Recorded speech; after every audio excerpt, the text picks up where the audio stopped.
Welcome to another album collection video. In this one we're going to take a look at my Cannonball Adderely Somethin Else album collection. I do have something related to this album to show at the end, a more recent acquisition.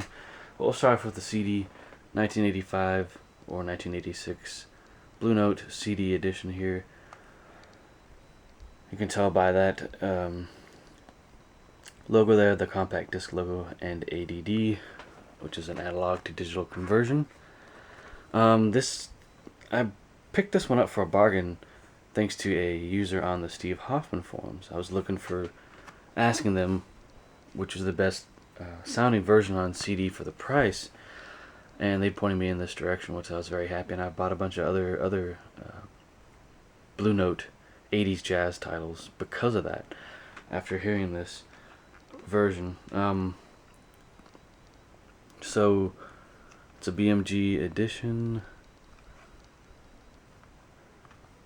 and you have a bonus track on here, Allison's Uncle, which is not on the original LP or any version of the LP that I know of. Heck, it might not even be on the more recent remaster of this album. So I'll show the CD itself and the booklet.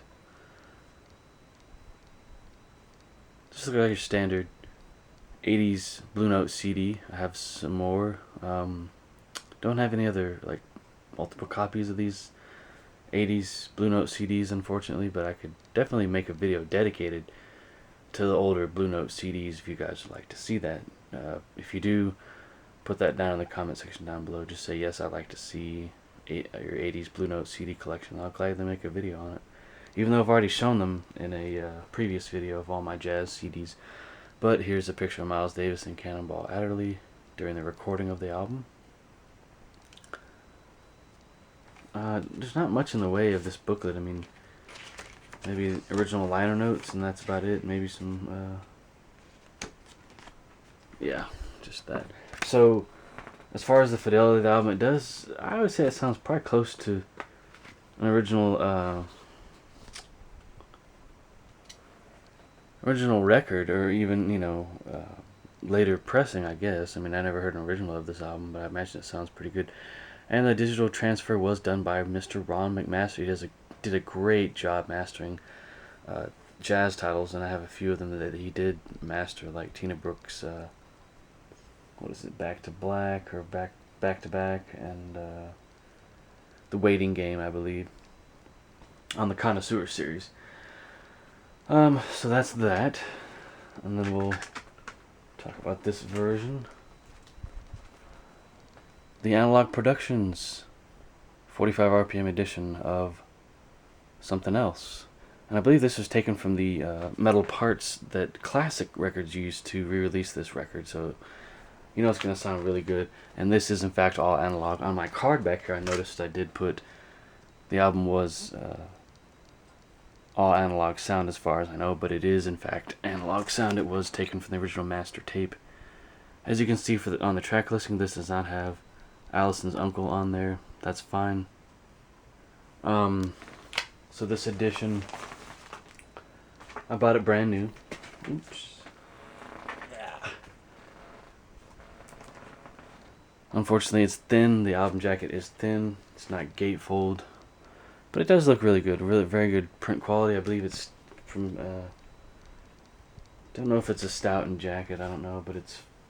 Unfortunately, my version's falling apart. It just came to me that way, and I decided to keep it because I didn't want to go through the hassle of actually returning it. But the records are in flawless condition. Why did I put these in here that way?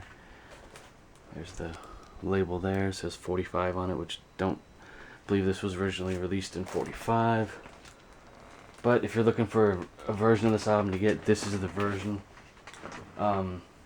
There's also, excuse me while I put this away right quick. There is also a Music Matters Jazz edition of this album, which is a gatefold and does have session photography in it. This only has that one photo, which was on the original release. It actually looks a little bit better than that 1985 version, but it's still not the best. But I'd recommend getting the new Blue Note Classic vinyl series edition of this album. That would be the most affordable version. This has gone up in price, and for sure the Music Matters Jazz edition has, since that's probably the best sounding version on the market in terms of audiophile quality. This is not bad. I'd get this. This is the next best thing to the Music Matters Jazz. On to the track listing. We'll talk about that.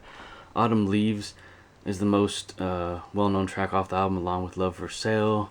As far as good tracks, those two are good. The title track, I mean, just fantastic record, I must say. And there's a more recent